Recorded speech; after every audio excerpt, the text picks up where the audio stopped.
इस राज्य की तस्वीर को दो चीजों से बदल सकते हैं, या तो मतदान से या तो उलगुलान से। हम चाहेंगे कि पहली तस्वीर, पहला प्रयास मतदान से हो, यानी अच्छे नेताओं को चुनना है। आज आपके बीच आएंगे, यही हेमंत बाबू आएंगे, क्योंकि आदिवासी समाज में उनको लोग बहुत मानते हैं। आके आपसे कहेंगे कि हम आदिवासी का बेटा हैं, आदिवासी का भाई हैं। लेकिन एक बात जान लीजिए, उनसे भी हिसाब लीजिएगा कि हेमंत बाबू, हम लोगों ने सरकार इसलिए बनाया था कि हमारी माँ बहन को सम्मान मिले, हमारे नौजवानों को रोजगार मिले। 1000 रुपए मैया सम्मान योजना के लिए हमने सरकार नहीं बनाया था। आज हेमंत सोरेन जी की पत्नी क्या है आपको मालूम है? गांडे की विधायक है। उनको विधायक बनने में कितना खर्चा हुआ मालूम है? 10 करोड़। एक विधायक बनने में, केवल कल्पना मैडम जी का विधायक बनने में खर्चा हुआ 10 करोड़। बताइए, अगर वो 10 करोड़ अगर वो गरीब गुरबों के लिए इन्वेस्ट करते, छोटे छोटे लघु उद्योग, छोटे छोटे कुटीर उद्योग या छोटी छोटी योजनाओं में अगर वो पैसा लगाते, तो बताइए 10 करोड़ में कम से कम 1000 गो आदिवासी का घर चलता कि नहीं चलता?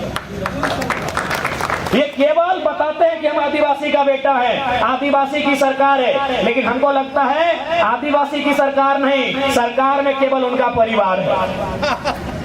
ये तो भला हो दीदी, ये तो भला हो कि हेमंत सोरेन, बसंत सोरेन और सीता सोरेन का बेटा और बेटी है ना, उसका उम्र 25 साल पार नहीं हुआ है, नहीं तो उसी परिवार में और 5 को विधायक होता। आप केवल वोट देते, 15 किलोमीटर पैदल चल के आते, जंगल जाते, लकड़ी चुन के लाते, हाट में बेचते, और बस वही गरीबी में हम लोग का जिंदगी चल रहा है। सही बोल रहे हैं। जिस दिन हेमंत सोरेन जी, बसंत सोरेन जी और सीता सोरेन जी, इनका बेटा और बेटी की उम्र जिस दिन 25 साल पार होगा, वो विधायक होंगे। इस दिन के लिए झारखंड राज्य आपने नहीं बनाया था, इस दिन के लिए हमने झारखंड राज्य नहीं बनाया था, एक परिवार के लिए झारखंड राज्य नहीं बना था। ये झारखंड राज्य 3.25 करोड़ की आबादी के लिए बना था। ये झारखंड राज उनकी सुख सुविधा के लिए बना था। ये झारखंड राज उनके हक अधिकार के लिए, उनके न्याय के लिए बना था। लेकिन आज ऐसा लगता है कि झारखंड राज कुछ परिवारों का झारखंड राज बन के रह गया है। ये झारखंड राज हमने 81 विधायक बनाने के लिए अलग नहीं किया था। ये झारखंड हमने 81,000 नौजवानों को रोजगार देने के लिए अलग किया था। लेकिन आज हमें काफी विधायक बना के रह गए। यही हमें लगता है बहुत सारी भाई लोग हैं जो आज सीजीएल की तैयारी कर रहे हैं। कितने भाई हैं जो कॉलेज के छात्र हैं? हाथ खड़ा कीजिए। इतने हैं। बहन लोग, आप लोग कितने हैं जो कॉलेज जाती हैं? आप लोग कॉलेज नहीं जाती हैं? अच्छा, स्कूल वाली हैं। आज सीजीएल को लेकर बच्चे धरने में बैठे हैं। आज सीजीएल में 25 से लेकर 30 लाख में पेपर लीक हुआ है। आप बताइए, इस बोरियो के क्षेत्र से मैं आपसे पूछना चाहता हूं, कितने माता पिता ऐसे हैं जो अपने बच्चों के लिए 25 लाख में नौकरी खरीद के देंगे? अरे आप तो छोड़िए, यहाँ हमारे पुलिसकर्मी भैया लोग हैं, छोटा बाबू है, बड़ा बाबू है, मैं इनसे ही पूछता हूँ, क्या ये लोग 25 लाख 30 लाख में अपने बेटे के लिए नौकरी खरीद पाएंगे? ये पुलिस में है, इनको शायद सरकार 50,000 रुपए तनख्वाह भी देती है, लेकिन 25 लाख में अपने बेटे के लिए नौकरी ये भी नहीं खरीद पाएंगे। तो हम और आप तो हाट बाजार करने वाले हैं, कहाँ से उनके नौकरी को खरीद पाएंगे? ये हमारे झारखंड की तस्वीर है। एक दिन में क्या बताइए, हम मेहनत करके जंगल जाते हैं, पत्ता तोड़ के लाते हैं, सतवन तोड़ के लाते हैं, लकड़ी चुन के लाते हैं, उसे मार्केट में ले जाके बेचते हैं। कितना रुपए मिलता है? ए दादी लोग बताइए आप, कितना रुपए मिलता है? 100, 150, 200, 300, इतना है ना? यानी दिन भर मेहनत करने के बाद आपको मिलता है 300। और यहाँ माफिया लोग दिन में 3 लाख से लेकर 30 करोड़ तक कमाते हैं। ये मेरे झारखंड की तस्वीर है। इसलिए इस राज्य की तस्वीर को आपको बदलना होगा। ये धरती, जब भी संथाल परगना को लोग याद करते हैं तो केवल भारत में ही नहीं, संथाल परगना के चर्चे पूरे विश्व में किए जाते हैं। ये वही संथाल परगना की धरती थी जहां 1855 में सिद्धो कान्हू, चांद भैरव, फूलो झानो के नेतृत्व में अंग्रेजों के खिलाफ विद्रोह किया गया था। यही बगल में भागलपुर का क्षेत्र है जहां तिलका मांझी को बरगद के पेड़ पर फांसी पे टांगा गया था। यानी आज झारखंड के लोगों ने एक लंबी लड़ाई लड़ी है, झारखंड के लोगों ने एक लंबे यातना का दौर को देखा है, झारखंड के जनमानस ने एक दमन दोहन का दौर देखा है, एक अन्याय और अत्याचार का दौर देखा है और उसी के खिलाफत होकर एक अलग झारखंड राज्य का निर्माण किया है। आज अगर इस झारखंड राज्य निर्माण की बात करें तो गुरु जी का नाम आता है, लेकिन आपको जानकारी होना चाहिए गुरु जी को संथाल परगना भेजने वाले शख्स का नाम विनोद बिहारी महतो था। गुरु जी का घर रामगढ़ जिला है। यदि आप नहीं जानते हैं, हमारी माताएं बहनें जो बैठी हैं, गुरु जी दिसम गुरु का घर रामगढ़ जिला है जो बोकारो और रांची के बीच पड़ता है। यानी यहाँ से लगभग 350 साढ़े 300 किलोमीटर की दूरी पे गुरु जी का घर था।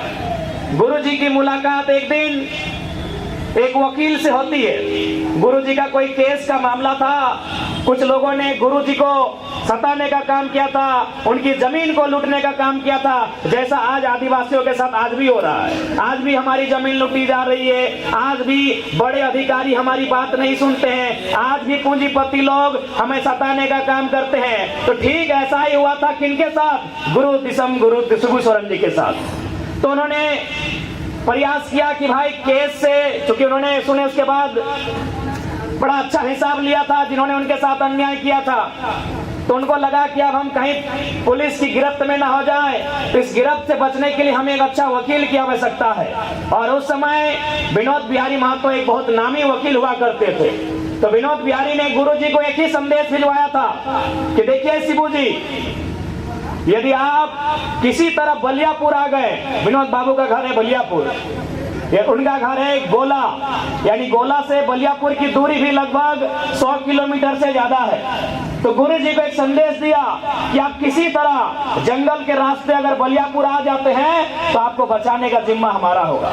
गुरु जी रात के अंधेरे में अपने घर से चलते हैं, बोकारो को पार करते हैं, धनबाद को पार करते हैं, बलियापुर प्रवेश करते हैं। और ऐसा इतिहास कहता है कि गुरु जी को ना केवल विनोद बाबू ने संरक्षण दिया, उनसे कहा कि आप सबसे पहले संथाल परगना जाइए, वहाँ सबसे ज्यादा संथाल लोग रहते हैं, उनको आपकी जरूरत है। गुरु जी संथाल परगना आते हैं, गांव गांव भ्रमण करते हैं, कभी साहेबगंज, कभी गोड्डा, कभी जामताड़ा, कभी दुमका, कभी पाकुड़। यहाँ के लोगों को एकजुट करते हैं, यहाँ के लोगों को समझाते हैं कि हमारी ये माटी हमारी है, ये माटी हमारी माँ के समान है, हमने अंग्रेजों से इसे बचाया है, अब हमें इसे डीकू लोगों से बचाना है, अब इसे हमें कॉर्पोरेट से बचाना है, महाजनों से बचाना है, सूदखोरों से बचाना है। गुरु जी गांव गांव जाते हैं। और आज विनोद बिहारी महतो, दिसम गुरु शिबू सोरेन, कॉमरेड ए.के. रॉय, जयपाल सिंह मुंडा, कार्तिक उराव, शहीद निर्मल महतो, असंख्य बलिदान के बाद, असंख्य संघर्ष के बाद हमें एक झारखंड राज्य मिलता है। इस झारखंड राज्य को बनाने में आप बहुत सारे लोग यहाँ बैठे हैं जिनके घर से किसी ने जेल का, किसी ने मुकदमे का सामना किया है, किसी ने पुलिस की लाठी का सामना किया है कि नहीं? ये झारखंड राज्य ऐसे नहीं बना है। लेकिन आज जब हम यहाँ पर आए, सबसे पहले मेरी नजर गई दादी लोग पे, जो दादी लोग आगे बैठी हैं।